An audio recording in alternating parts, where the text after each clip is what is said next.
حدیث میں ہے کہ رسول اللہ صلی اللہ علیہ وسلم نے فرمایا، احب الاعمال الی اللہ ما داوم علیہا صاحبها وان قل۔ اللہ کو سب سے زیادہ محبوب عمل وہ عمل لگتا ہے کہ جو پابندی کے ساتھ کیا جائے اگرچہ عمل تھوڑا ہو۔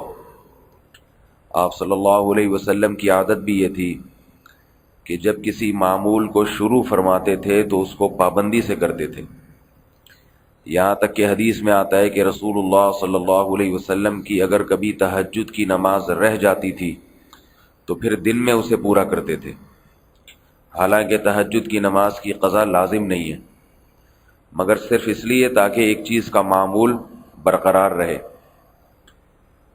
تو تھوڑا عمل ہو، پابندی کے ساتھ ہو، یہ بہتر ہے اس بات سے کہ عمل زیادہ ہو مگر 3-4 دن میں وہ جوش اتر جائے انسان کا۔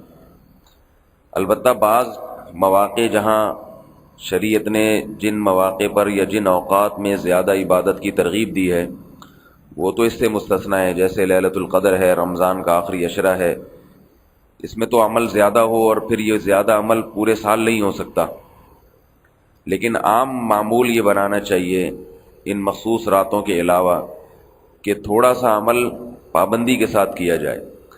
قرآن مجید کی تلاوت ہے، پورے سال اس کا معمول بنایا جائے۔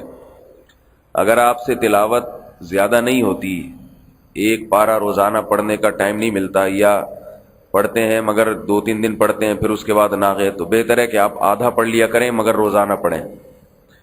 آدھے کی پابندی مشکل ہے تو 1 پاؤ پڑھ لیا کریں مگر پابندی سے پڑھیں۔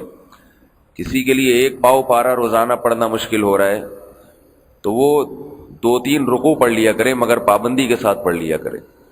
اسی طرح تسبیحات کا معاملہ ہے، کسی سے صبح و شام کی تسبیحات پوری کرنا مشکل ہو رہی ہیں تو وہ 100 مرتبہ کے بجائے 50 مرتبہ کر لیا کرے مگر پابندی کے ساتھ کرے۔ ہمارے جتنے اکابر تھے، اسلاف تھے، وہ اس بات کا بہت اہتمام کرتے تھے کہ جب کسی عمل کی ابتدا کی جائے تو اسے پابندی سے کیا جائے، اس میں ناغہ نہ ہو۔ حضرت مولانا اشرف علی تھانوی رحمہ اللہ تعالیٰ کا معمول تھا کہ ایک وقت انہوں نے متعین کیا ہوا تھا، اس میں تفسیر کا کام کیا کرتے تھے یا کوئی تصنیف و تالیف کا، تفسیر لکھ رہے تھے یا کوئی اور تصنیف تالیف کا کام تھا۔ تو ان کے استاذ ایک دفعہ ان سے ملنے کے لیے آئے، تو ظاہر ہے استاذ تھے تو اپنے تمام کام چھوڑ کے اپنے استاذ کی خدمت میں بیٹھ گئے، لیکن یہ وقت تھا ان کی تصنیف و تالیف کا۔ اب استاذ کے سامنے تو اٹھ کے جانا یہ بے ادبی کی بات ہے، اور ناغہ کرنے سے بے برکتی ہوتی ہے۔ تو انہوں نے تھوڑی دیر میں اپنے استاد سے اجازت دی کہ مجھے تھوڑی دیر کا ایک کام ہے بہت ضروری، میں تھوڑی دیر میں آپ کے پاس دوبارہ حاضر ہوتا ہوں۔ گئے اور 3-4-5 منٹ کے بعد دوبارہ حاضر ہو گئے۔ تو انہوں نے پوچھا بھائی ایسا ایمرجنسی کا کیا کام تھا؟ تو فرمایا اس وقت میرا معمول تھا تصنیف لکھنے کا، تو صرف ناغے سے بچنے کے لیے میں اس جگہ بیٹھ کر 2 منٹ تھوڑا سا قلم کو میں نے حرکت دی اور واپس آ گیا تاکہ ناغہ نہ ہو۔ حالانکہ کام تو 3-4 گھنٹے بیٹھ کے کرتے تھے مگر چھٹی نہ ہو، ناغہ نہ ہو، 2 لفظ لکھ لوں ناغہ نہ ہو، تو یہ آپ کی اجازت سے میں نے یہ کیا۔ تو یہ جو بڑے حضرات گزرے ہیں ان سے اللہ نے جو اتنی تھوڑی عمروں میں اور تھوڑے وقتوں میں بے پناہ کام لیا ہے، اس کے پیچھے راز یہی تھا کہ یہ کام پابندی سے کرتے تھے، اس میں ناغہ نہ ہو۔ اور ہمارے اتنے وقت فارغ ہوتا ہے ہمارے پاس، اور اتنی کچھ صحت اور صلاحیتیں ہونے کے باوجود بھی ہم کچھ نہیں کر پاتے۔ اس کی وجہ یہ ہے کہ کسی بھی کام کو شروع کرتے ہیں تو 4 دن کا جوش ہوتا ہے۔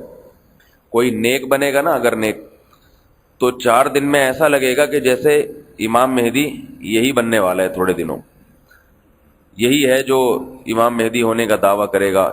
4 دن کی نمازیں ایسی ہوتی ہیں، اس کے بعد پھر ایسا غائب ہوتے ہیں کہ وہ مثال مناسب نہیں ہے، سمجھیں، جیسے اس چیز کے سر سے وہ چیز غائب ہو جاتی ہے تو ایسے غائب ہو جاتے ہیں۔ جوش ہوتا ہے 4 دن کا، 6 دن کا، تو پابندی کے ساتھ کیا جائے چاہے تھوڑا عمل۔ البتہ فرائض و واجبات تو پورے کرنے ہیں، وہ تو بہرحال جتنے اللہ نے بتائے وہ تو پورے کرنے، ان میں تو تھوڑا ہے ہی نہیں۔ نوافل کی بات یا اضافی چیزوں کی، دنیاوی ترقی کا بھی یہی راز ہے۔ دنیا میں کسی نے ترقی کرنی ہے اس کا بھی یہی راز ہے۔